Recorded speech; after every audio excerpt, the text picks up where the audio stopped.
임신에서 정자 기능 저하는 중요한 문제일까요? 좀 더 구체적으로, 네, 시험관에서 정자 기능 저하는 중요한 문제일까요?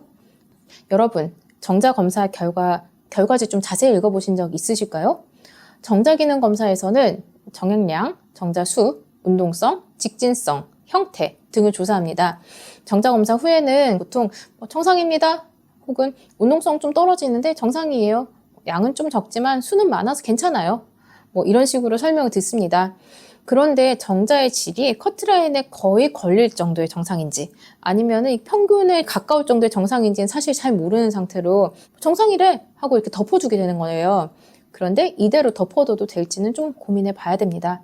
정자는 비교적 수가 많아서 수억 개 중에 1%의 정상 정자가 있다면은 사실 이 정자로 임신이 성공하는 것도 가능은 하거든요.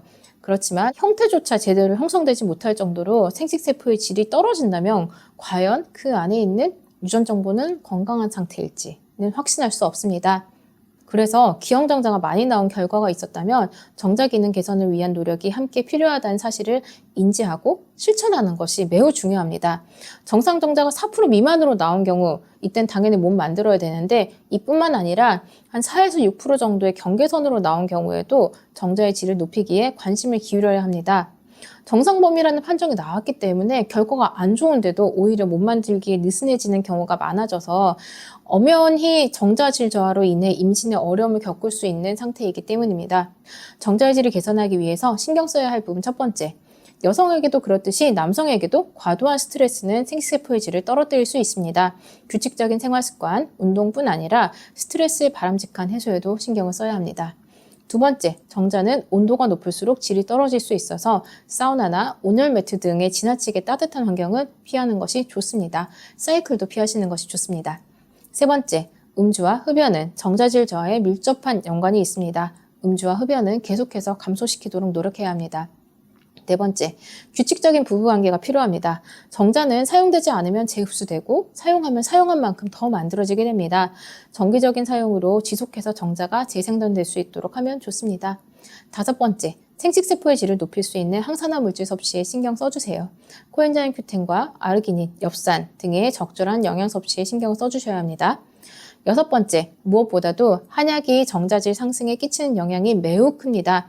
한의학에서는 생식할 수 있는 능력, 즉 정력을 확연하게 개선할 수 있는 처방이 있으며 과거로부터 꾸준히 처방을 해왔습니다. 한약은 생활의 개선만으로 해결할 수 없는 신정의 고갈을 효과적으로 보강할 수 있습니다. 이전부터 저는 꾸준히 난임 치료를 위해서는 정상과 경계선에 있는 남성 난임을 치료해야 한다고 강조를 해왔었는데요. 그 이유는 실제로 별다른 원인이 없이 착상에 실패하는 부부에게서 남성 난임 치료가 병행됐을 때 임신에 성공하는 사례를 지속해서 만나고 있기 때문입니다. 최근에는 난소 기능과 내막에 별다른 이상이 없고 PGT에 통과된 배아를 이식해도 착상이 잘 되지 않은 40대 초반 부부를 치료하고 있었는데요. 이 부부가 동시에 치료하면서 자연 임신에 성공한 사례가 있었습니다. 정자 검사 결과상으로는 정상 정자가 4%대 경계선 정상이었지만은 사실 이분이 스트레스로 인해서 부부관계가 잘 성립이 안 되었었거든요. 그래서 부부가 함께 치료를 받게 된 것이었는데요. 이분들이 3개월의 치료 과정에서 시험관 2번 했었거든요. 근데 2번 다 좀 아쉽게 성공을 하지는 못했었는데 이분들이 이제 냉동배아를 이식하기 전에 한 달 정도 좀 휴식을 해야 되는 기간에 자연 임신에 성공하셨어요. 남편분 정자는 결과가 역시 아직도 여전히 4%를 넘어서지는 못했었는데 운동성과 전체적인 정자의 기능이 상승이 일어나면서 수년간 자연임신 시도에도 성공할 수 없었던 그 자연임신이 성공이 된 거예요. 같이 치료를 했기 때문에.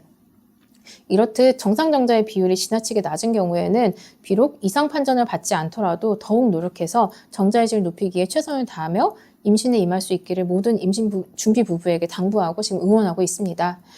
올해 들어서 남편분들이 함께 한의원에 상담을 오시거나 동반 치료를 받는 경우가 늘어나고 있는데요. 앞으로 저도 좀 더 힘을 내서 열심히 알려보겠습니다. 여성분들은 포기하지 마시고 남성분들에게 꾸준히 양질의 전문적인 정보들을 함께 많이 공유해 주세요.